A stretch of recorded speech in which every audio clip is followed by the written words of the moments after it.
Tommy with Studio Sense here. I got my hands on the new Allure Homme Sport Superleggera. If you want to say that, Superleggera. Basically, the meaning behind that is I've got super legs, and this is a leg fragrance. Super eggs or super eczema. This is a new flanker in a line that we haven't seen anything new in quite some time. We're going to go over my first impressions of that over a quick timeline. That and more is coming up, so stay tuned.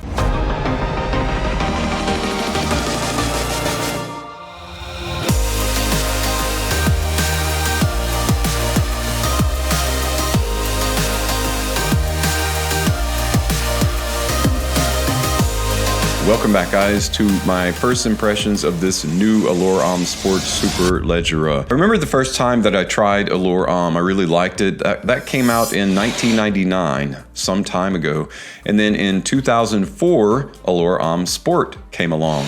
There was the Allure Homme Sport Eau Extreme, which came out in 2012, and then the Edition Blanche, which came out in 2014, I believe. There have been a few flankers here and there, but it has been very many years, I think 10 plus years, since we've seen a brand new flanker, and along comes Superleggera. It is a word that means super light in Italian, but it's usually referenced to sports cars, how they make like the aluminum frame and wrap it in very light materials, protective but light materials, to make it go faster, farther, and to be super efficient. Really, I don't think it has anything to do with the fragrance in terms of aroma or performance itself. We'll talk about a little bit about why that's the case, and to get a little bit deeper into that, let's take a quick look at the presentation. The box is a combination of white and black. On the front, it is white with black lettering that says Allure Homme. In red, it says Sport. Below that, in a cursive font, says Superleggera. Below that, it says Chanel Eau de Parfum. It is a 100 ml bottle, or 3.4 fluid ounces. Sides of the box are black and have no information. The top of the box is black with a red Chanel logo. The back of the box is white, simply says spray in various languages in black. Has the ingredients, some address information, and various stickers on the bottom. On the bottom of the box is black as well, with 2 UPCs, as well as a batch code of 0802. The bottle itself is sleek and compact with a tapered shape. The iconic Allure Homme Sport bottle has been reimagined using clear smoked glass. The emblematic Superleggera signature, a name that represents excellence and distinction, is embossed in red lettering on the facade, adding a sporty touch. On the bottom of the bottle is printed the size, concentration, the Chanel brand, but there is no batch code. The cap is all black with a silver metal band going around it that says Chanel, and it has the Chanel logo on the top, embossed in red.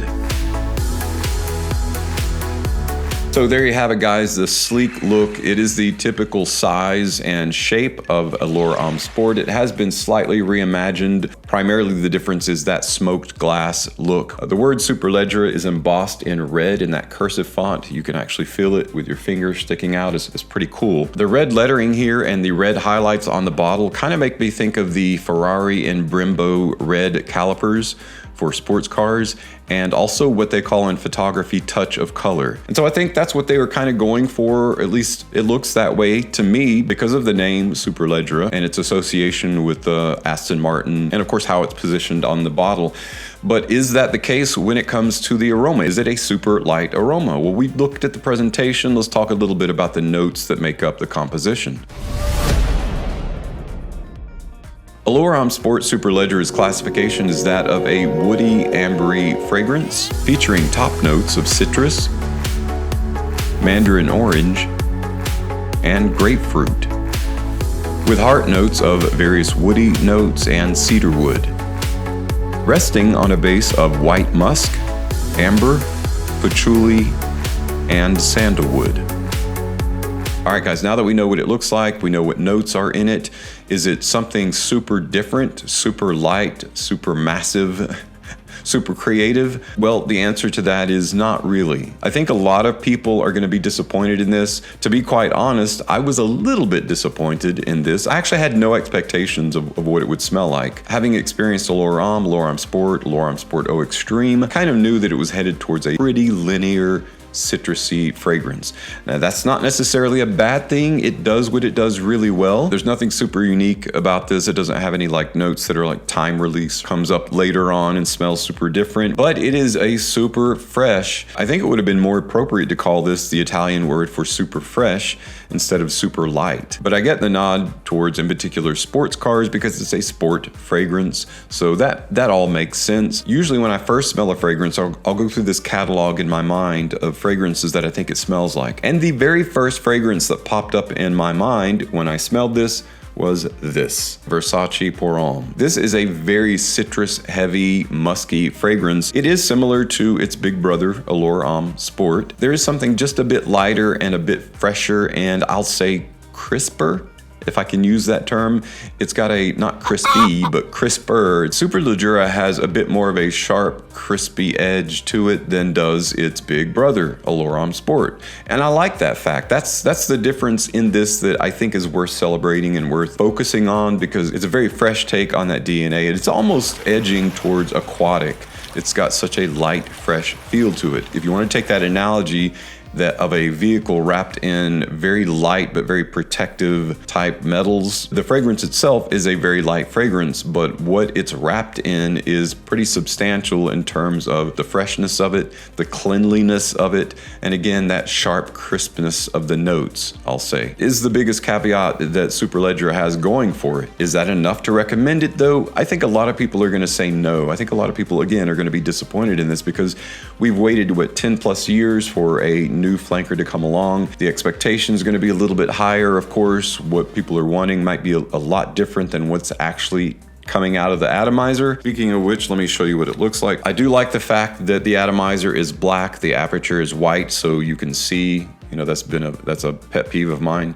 So okay, a couple of sprays there. Typical for Chanel, it sprays a decently wide array, good bit of juice coming out. And this is one of those fragrances, I'm happy to say, for those heavy sprayers out there, you're not gonna have to worry too much about overspraying. I've already sprayed a couple of times this morning. It's okay to spray again mid-afternoon. A couple of sprays will be perfectly fine. And I'm not saying that's a nod towards performance. That's more of a nod toward how light and how fresh the fragrance is. And you can't really overdo light and fresh. It's not super heavy. It's not super musky. It is very, very well blended, something that's typical of Chanel. When you first smell this, you do get a bit of sweet tart from that grapefruit, from the combination of grapefruit and mandarin orange. That is very pleasant. But unfortunately, that's not super long lasting, at least to my nose. But what does last is that crisp freshness in the citrus notes. The combination of citrus starts hanging on that white amber, which creates a heavier musk like density, and that's where the fragrance lives, within that little bit heavier density, but it still maintains that fresh crispness. And what about the life of the fragrance? What about the performance? The performance is actually pretty good. I'm not going to put a time frame on this. As a fresh fragrance, it's not going to be beastly by any means. It's not going to be a banger by any means.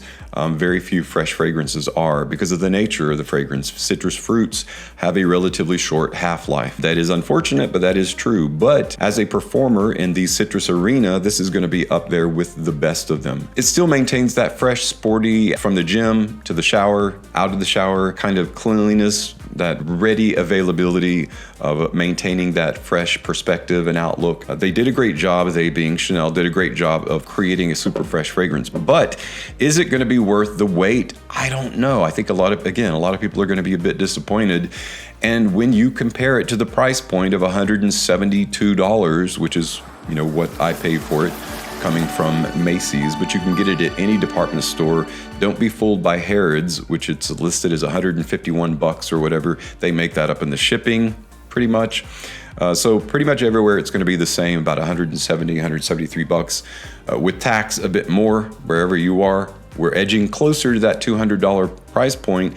Is it worth $200? That is going to be up to you and your budget. When I first smelled this and began immediately thinking about what I paid for it, it wasn't on an even keel, put it that way. It was a bit canted on the why did I spend that much money? There are similarities between this and, of course, Allure Homme Sport, fragrances like Missoni Wave and Versace Pour Homme, they are all within that same category. And those are much less expensive than is of course, you're paying for Chanel, you're paying for the bottle. I am not a name dropper, nor do I believe in inflated rates simply because you have a house that is very well known or widely known. If the quality of the product follows the name, like Bleu de Chanel or something like that, then yes, absolutely, it's worth the price of admission. I don't think Superleggera is gonna end up being worth 200 bucks for most people. Am I glad that I have it? I'm super glad that I own it. I'll be glad to be able to wear it in summertime. It's cold weather now. I don't really have a use for wearing it in cold weather, although it is kind of fresh and kind of different to throw on a super fresh citrusy fragrance in cool weather. That has its place, but overall as a daily wear, it's not recommended to do that in cooler weather. But I can't wait to wear this a lot more in summertime, and I definitely would choose, I would say that I would choose this over a fragrance like Missoni Wave or Versace Pour Homme, simply because of that fresh, crisp, clean that is unique to Allure Homme Sport Superleggera. Allure Homme Sport Eau Extreme and Allure Homme Sport Superleggera, but this is even more of a fresh and clean on the citrus side than its big brothers, Eau Extreme and the original Allure Homme Sport. Those are a little bit heavier, a little bit denser than is this. So in terms of that, yes, it's super light or lighter, but not necessarily attributable to the name Super Light, Superleggera. So I want to say it all different ways now. As to when to wear this, of course, I've alluded to it being a summertime only fragrance. That's pretty much the time frame that it's going to be best used. It's a casual fragrance, but it also is a daily wear fragrance. If you just want to focus on fresh and clean with a little bit of sweetness in the open, that mandarin orange grapefruit combination is super great. I wish actually that lasted a bit longer. It's an excellent fresh scent that just makes you feel good to wear and for others to smell on you. Well guys, that's it for my quick first impressions and my take over this new Chanel Allure Homme Sport Superleggera. I think it's a great citrus fragrance that's going to be a bit of a letdown for most people that don't have $200 to spend, but they saved up the money to grab this. As a result of that, I highly recommend, as I always do, to try to find a sample of this, or if you have a friend that has it, grab a couple sprays from them and wear it for a day. That way you know exactly what it's like and where it's going. Guys, I appreciate you stopping by to get my opinion on this fragrance, but what about your opinion? Have you tried this out? Do you own it? What are your thoughts? Please share those in the comments below. I look forward to reading those. Again, guys, thanks for tuning in. As always, thank you so much for your continued support on my channel. I'm Tommy with Studio Sense, and I'll see you tomorrow with another video review.